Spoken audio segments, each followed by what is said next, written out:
welcome to Brtv News. I am Muhammad Butbau.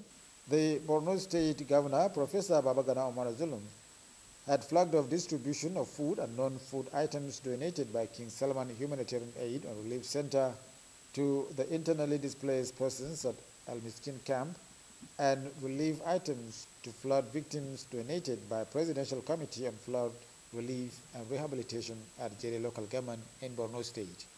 Correspondent Abdusalam Mohammed has details of the report.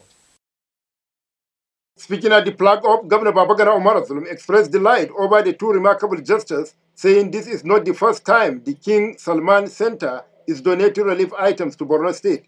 He said they started since 2018 and is the only center of such that is providing food and non-food items to the IDPs in Borno, and prayed Allah to bless the Kingdom of Saudi Arabia and the custodian of the two holy mosques. Professor Zulum also charged those in charge of the exercise to judiciously distribute the items to those deserving, warning that misuse of the items meant for IDPs will not be condoned under his stewardship. In his remarks, the representative of King Salman Humanitarian Aid and Relief Center, Al Yusuf Abdul Karim, said the launching, which is fifth in food support to Northeast Nigeria, consists of 16,000 bags of rice and red beans and will be distributed to 96,000 beneficiaries in collaboration with NEMA. Mr. Yusuf further said this is in the series of humanitarian activities of Saudi Arabia government under the leadership of the custodian of the two holy mosques, King Salman Abdul Aziz, his minister and prime minister. On his part, the Director General National Emergency Management Agency, NEMA, Mustafa Habib Ahmed, said they are handing over relief items donated by the King Salman Humanitarian Aid and Relief Center and also items donated by the Presidential Committee on Flood Relief and Rehabilitation, the Dangote Committee. He said the relief items are meant to support Nigerians affected by both insurgency and those impacted by the 2022 flood disaster in Borno State. The DG further revealed that the King Salman Center has once again donated 16,000 food baskets to cater for 16,000 households in Borno State for 2 cycles. Each household is expected to have 59.8 kilogram basket of food comprising of 25 kg each of rice and beans, 4 kg of masa bitter flour, 2 kg of tomato paste, groundnut oil, salt, and Maggi cubes, while the Dangote Presidential Committee, on the other hand, donated food and non-food items, building and hygiene materials, 86 bags of 10 kg rice, hygiene materials, bags of rice, beans, millets, maize, guinea corn, noodles, among others. The non-food items, he said, consist of 103 pieces of mattresses, over 1,000 brocades, blankets, mosquito nets, among others. Abdusalam Muhammad reporting. The Borno State Governor, Professor Babagana Omar Zulum, today presented the year 2023 appropriation bill to the State Assembly to the tune of 234,083,950,000 naira at the State House of Assembly complex. Tagged Budget of Continuity and Sustainability was meant to consolidate on the gains so far achieved by the administration. Correspondent Abdusalam Muhammad again reports.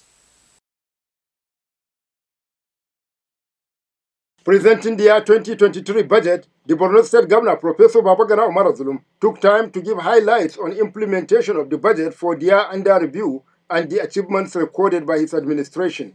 On this year's appropriation bill tagged Budget of Continuity and Sustainability, Governor Babagana Omar said the plan is to complete and commission all ongoing projects in 2023, lift embargo on promotion and implementation of promotional benefits, construction of 500 housing units in Biu and Monguno, construction of flyover at Borno Express Junction, and 10 additional mega schools in the state. Governor Babagana Omar further said he will construct a bypass road linking Kano and Gubio roads, complete Dambua Chibok and Maiduguri Bama Banki roads, among others. Ministry of Home Affairs, Information and Culture. In the year 2023, government will construct new office building. I see no reason why. I'm not allowed this one. Government will not construct new office. Yeah. One thing that we still need to do is to ensure the functionality of the BRT.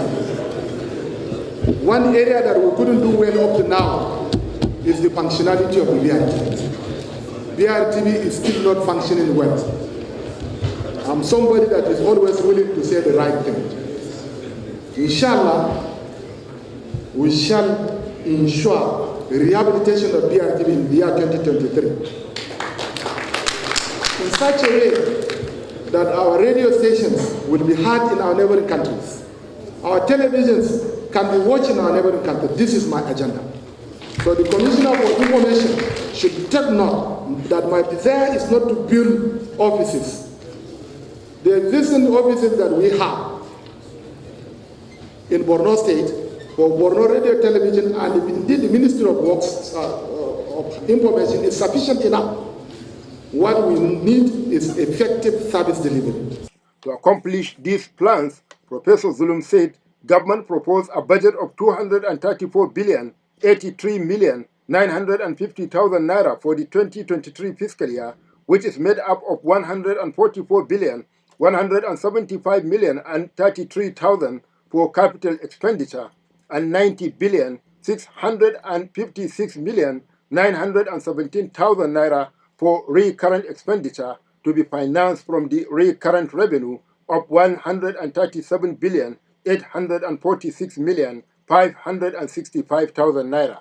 These also comprise federal allocation of revenue of 67 billion 981,950,000 naira, internally generated revenue of 33 billion 171,306,000 naira, value added tax of 30 billion 193,605,000 naira, and other federation account sources of 6 billion 500 million naira.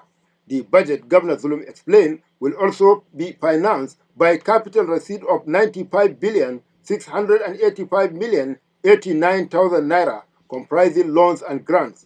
The budget projection, among others, he said, is based on the statutory allocation of federal revenue, expected rise in crude oil prices and daily production, and expected rise of daily internally generated revenue. Professor Babagana Umara had, while thanking God for the substantial improvement of security situation in the state, also thanked Borno State stakeholders for their support, and in particular, members of the state legislature for their cooperation to the executive, hoping that the House will ensure speedy passage of the budget for government to carry on with its proposed plans for state development.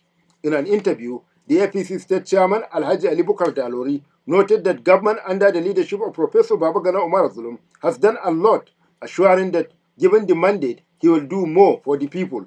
Jama'a ai hakuri da manyanmu da mu kanana duka domin a fito ranar zabe mu sake zabe gwamna Zulum da kuma president namu Bola Ahmed Tinubu da Kashim Shettima da gwamna Zulum da Usman Karafur Umar Karafur da kuma saura sanatocinmu guda uku da membobin House Rep guda 10 da kuma State Assembly 28 ina neman alfarma wajen jama'a su mu hada kai mu fita mu zabe mutanenmu. On his part, the immediate past Attorney General of the state and Borno Central Senatorial candidate, Barrister Kakashew Lawan, said the governor presented the budget in exercising his routine constitutional mandate, which requires him to every year lay the appropriation bill before the House for members' deliberation and passage for subsequent implementation by the executive. We are here in the hallowed chambers of Borno State House of Assembly to witness a routine constitutional requirement of presentation of the appropriation bill 2023. As it is required by the Constitution of the Federal Republic of Nigeria as amended, every fiscal year, the governor of the state is empowered by law to lay before the State Assembly what is known as the appropriation bill for the preceding year, to enable members go through the rigorous process of lawmaking, talking about the first, second, and third reading, subsequently pass it into law and take it for the executive for assent.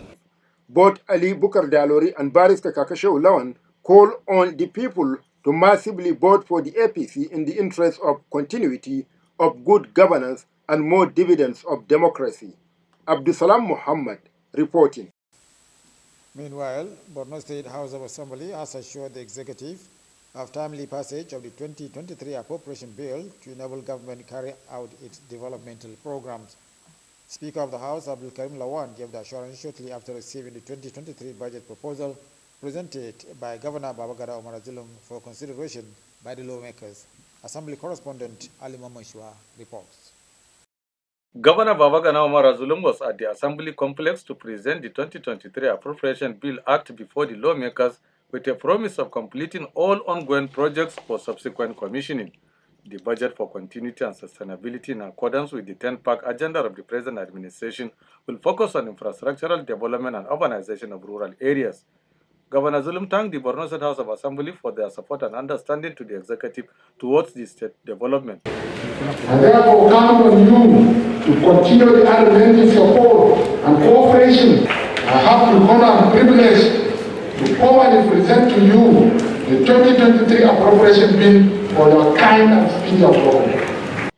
Responding, the Speaker of Borno State House of Assembly, Abdul Karim Lawan, described the budget as all-inclusive aimed at rebuilding the state. The Speaker noted that the performance of the 2022 budget is highly encouraging and assured that members will expedite action to pass the budget on time. Speaker of the House, Abdul Karim Lawan, directed ministries and agencies to appear before the various House committees to defend their proposals. Having listened carefully to the presentation of the 2023 budget address, targeted budget for continuity and sustainability. I must hasten to say that the proposed budget is all-inclusive, and to say that the proposed budget is all-inclusive and consolidating on our previous recovery and developmental achievements. He used the forum to again appeal to the military and federal authorities to restore normalcy and resettle the people of Guzamala and Kukawa, headquarters of the two local government areas, in addition to reconstruction of Maiduguri-Manguno Road, among others. Alima Manshwa, Brtv News. The new Permanent Secretary Administration and General Services Governor's Office, Muhammad Bukar Padia, has taken over the leadership of the department with a charge on staff to be dedicated and exhibit good attributes to duty to complement government in providing better service delivery to the people. He made the call while taking over the affairs of the department from the overseeing Permanent Secretary, Danjuma Ali, who is also the Permanent Secretary, Political and Cabinet in the Governor's Office at the Musa Osman Secretariat. The report. The new Permanent Secretary, Mohammed Bukar Badia, thanked the State Governor for the confidence reposed in him to serve as Permanent Secretary in the State Civil Service and contribute his quota to the state development. He also expressed his appreciation to Secretary to the State Government, Alhaji Usman Jiddashua, for his vision and transferred his service from academia to administration, which culminated in his appointment as Permanent Secretary. Mohammed Bukar Badia then assured to discharge his duty diligently and promised that he would not fail this administration. Earlier, the overseeing Permanent Secretary, Danjuma Ali, enumerated some of his achievements to include completion of the Musa Osman Secretariat renovation, prompt payment of NYSC allowances, purchase of dispatch vehicle, building of cafeteria for both male and female staff, and a clinic for better service delivery, among others. He also extended his appreciation to the Governor and Secretary to State Government for the support given to him to oversee the administration department and called on the staff to extend their support and cooperation to the new Permanent Secretary as they exhibited to him. Speaking on behalf of the staff, the Secretary, Administration and General Services, Musa Bulama Wulgo, congratulated the new Permanent Secretary and thanked the Governor for appointing one of them from the Governor's office to contribute his quota.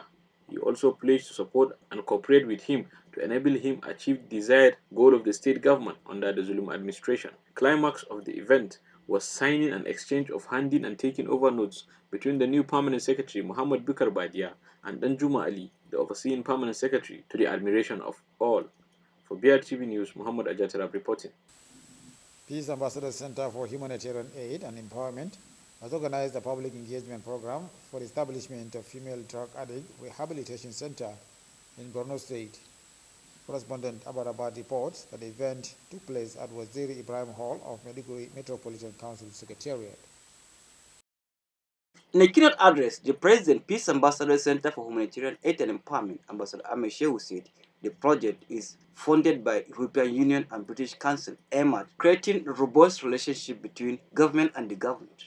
He appreciated partners for the support and synergy, saying the project is based on three components of community accountability forum, volunteer policing services, and policy dialogues, which he said has contributed positively in providing peace in the Northeast. The chairman, Maiduguri Metropolitan Council, Ali Umara Balori, represented by Babagana Abdurrahman, appreciated Patch for complementing government's effort and assured support for the cause of peace building. In a presentation on prevalence of drug abuse, the commander, National Drugs Law Enforcement Agency, Borno State Command, Mr. Joseph Icha, lauded effort of Peace Ambassador Center for Humanitarian Aid and Empowerment for launching the Female Drug Addict Rehabilitation Center, lamenting that the NDLEA Borno office has no space for admitting female drug addicts for rehabilitation. He assured readiness of the agency to address the menace of drug abuse to the barest minimum, urging the public to support the agency in its fight against drug and substance abuse in the state. Earlier, the chairman, Community Accountability Forum, Alhaji Abba Bukar, commended Patch for the successes recorded in peace building in the four targeted local governments of Kondega, Jere, Mafa, and MMC, adding that the establishment of Female Rehabilitation Center will help in developing the society. Ambassador Sadiq Waziri and Ahmed Bello Bashir gave an overview of activities of the Peace Ambassador Center and the proposed architectural design of the Female Rehabilitation Center, which will have two 6-bed capacity rooms, counseling offices, kitchens, and toilets, among other necessary facilities. In their goodwill messages, representative of Northeast Development Commission Alhaji Musa Zarami, Madam Ann Garba, and Abdul Karim Haruna of NUG, among others, commended Patch for the launching, saying the Female Rehabilitation Center, when established, will give women folks a sense of belonging and assure their support. In a word of thanks, the chairman, Community Accountability Forum of Jere, represented by Alhaji Kachalla Modu, applauded Patch for implementing all the three components, saying the Female Rehabilitation Center will address the obstacles of drug abuse among women. The event featured commissioning of suggestion box for lodging complaints, where representative of MMC chairman assured 100% supervision and urged the public to ensure mailing beneficial suggestions or complaints. Abaramat, BRTV News. And that was the news. Thanks for watching. Join us tomorrow for more reports. Good night.